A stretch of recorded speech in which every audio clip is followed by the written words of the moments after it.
if you want to support the show, any of the shows, either this or whichever show, I'm not on right now because this is just a blanket ad for all of them, and the website, you can go to bewareofspoilers.com. In the description for any of the episodes of Beware of Spoilers, there is the option to donate. If you don't want to donate that way, you can donate directly through the website. We do have that, mwpnews.com. And if you don't want to support that way, then going to mwpnews.com will help out because we have ads there. We don't want to keep it, you know, where there's a lot of ads. There's a few ads. But the point is, we want to make it so that way, we can sustain this for the long term. If people donate, we're never going to paywall anything, I don't think, as of right now. But you know, if people start donating, we'll start doing cooler and cooler stuff. Like donations are how we get to cover stuff like Tribeca and other, film festivals. And, we may be able to bring on more people to help out. So if you want to help out the show and you want more content from us, by all means, even just going and giving us a 5-star rating on Spotify helps out a lot. But that's it. That's the only ad we'll have on the podcast ever. But here's whatever podcast you're going to be listening to.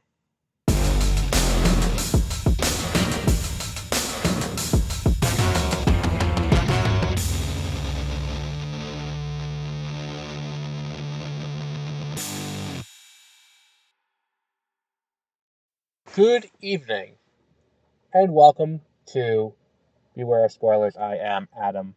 We're here today to talk about the end of My Adventures with Superman, which I finally watched, and I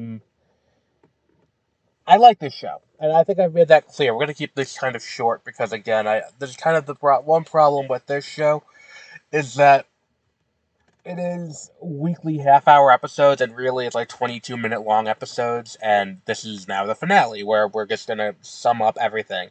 I think that's, what's it called? I think that's kind of you know, the issue. I think that the issue is that the show kind of started, and this is something that I praised it for along the way. They spend a lot of time kind of building a more mature relationship between Lois and Clark. Namely, like they don't sit here and act like they're children. They are two functioning adults who are in a adult relationship. So they have adult problems and they somewhat deal with them like mature people.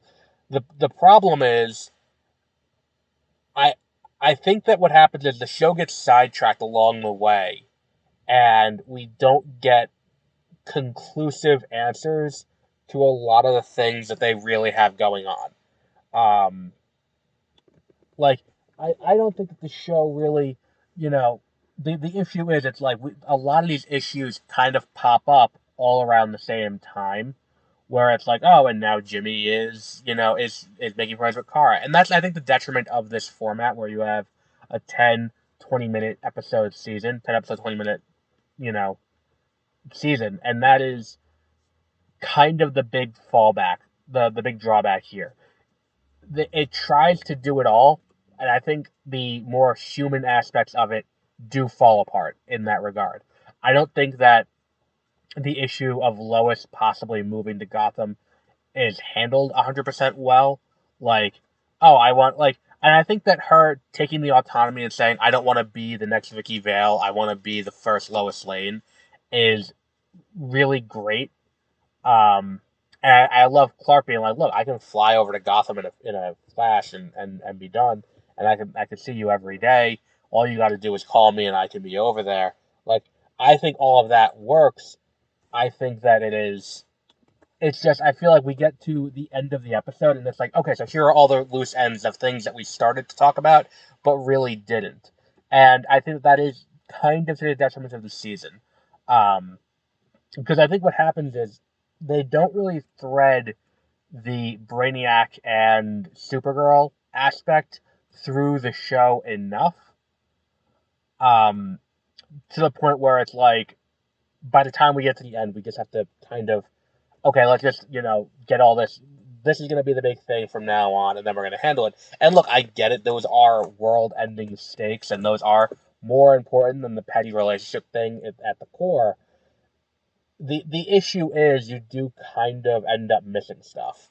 And when you get to these moments at the end where it's like, okay, now we have to resolve all of these other plot threads, it does become a, oh wait, we did talk about Lois possibly moving. Oh wait, we did have this issue with Clark feeling alone.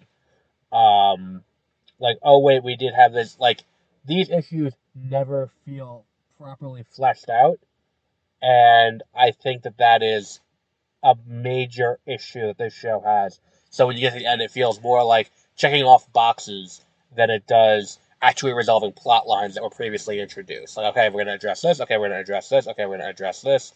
Okay, let's move on. And I think that that is kind of a bit of a problem that we end up with at the end of this show.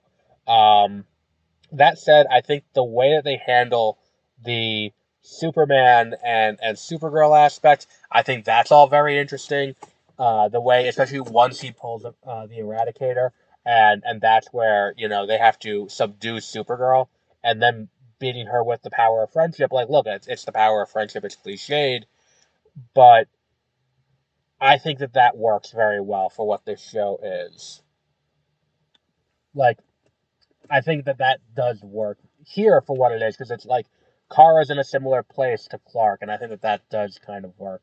And I do like that she goes back to the Android 18 outfit before seeing her version of Superman's suit, and I think that that does work very well for this show.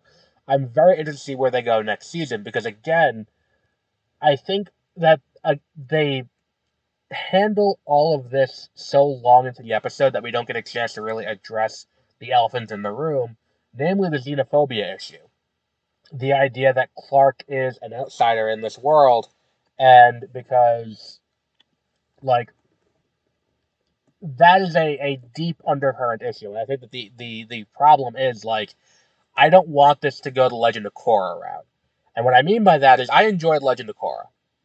But the end of season one being the end of the non-bender movement feels weird, because the issue is you have this issue where the non-benders feel like second-class citizens in Republic City because everything good is being done by the benders, and there are legitimate grievances that are being raised. And Amon is an extremist, but he's resonating with people. So getting rid of Amon is not going to solve the problem. You have to address the ideology that is permeating through it. And then the issue is, too, when you get to the unmask of who Amon is, and it being this waterbender who can bloodbend, and he's just using the movement for his own personal gain and personal revenge, that's not going to make it go away. It's like, oh man, the benders were using us again. Oh well, let's not talk about this ever again. That's not going to solve the problem, or the equalist movement. That's what it was called. Um, that's not going to solve the problem. I haven't watched that season in close to in over 10 years when it aired, and I'm surprised I could pull that out of my ass. But the issue that's a fundamental issue that needs to be addressed and is just not. And I think that that is, and then for them to go to the next season, it's like, okay, now we're gonna deal with the spirits. It's like you're not addressing the underlying problem here, and the underlying problem is the benders do not feel like they are equal. The non-benders do not feel like they are equal to the benders, is what I mean. And that's kind of the issue that I hope this show avoids going into next season. Um, um, and I do think that, like, as we get into this thing where we have this legitimate question of, you know, that there is always an equivalency between real world immigration issues, and it's like, oh, look, the aliens are coming. But I think that there is the issue of these people have legitimate grievances based on the fact that you have these people who can lift buildings and, destroy planets with a punch.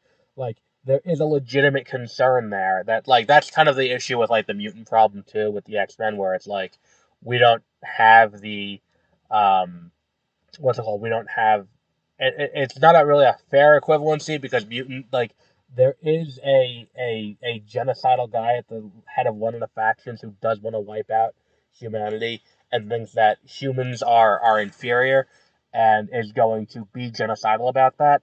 Um, so, like, I feel like there is some legitimate, like, maybe we could be afraid of them. Like, I it's different, but here you have that issue where you have Lex playing into the fears of the humans who are going to have to deal with, like, oh, wait, so Superman, you know, if Superman has a bad day, will he be the savior or will he just let us all die? Like, that's a legitimate concern. And I think that what happened in this episode where Superman is possessed by Brainiac is not going to assuage those fears. So to get into next season and be like, we have to actually address this, we can't just kind of play it off. I think that that's an interesting place to put the everyone involved in this show. And it'll be interesting to see if they actually do it going forward. And then on top of that too, I hope the show. This is something I've been thinking about, where it's like the idea of Superman having a secret identity is intriguing, especially considering his role as a reporter.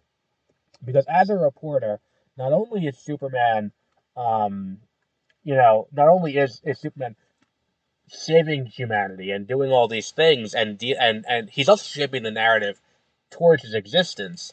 So I think an interesting thing that could happen next season is outing Superman and being like, we know Superman is Clark Kent, and if that gets out, then that's a huge thing for this whole question of how does the secret identity work in this world? Because if he's shaping the narrative and shaping the propaganda against what's happening, against Lex, then there's a legitimate question there where it's like, oh, so he's not only doing that, but he's also a thought leader and telling us how we should and shouldn't perceive the issue of having extraterrestrials with extraordinary powers on the planet and putting them in charge of our protection. You do have potentially great storytelling there, and I hope that they lean into that, because anytime that they do lean into that on this show, it works very well. When they lean into acting like the characters are human, for lack of a better word.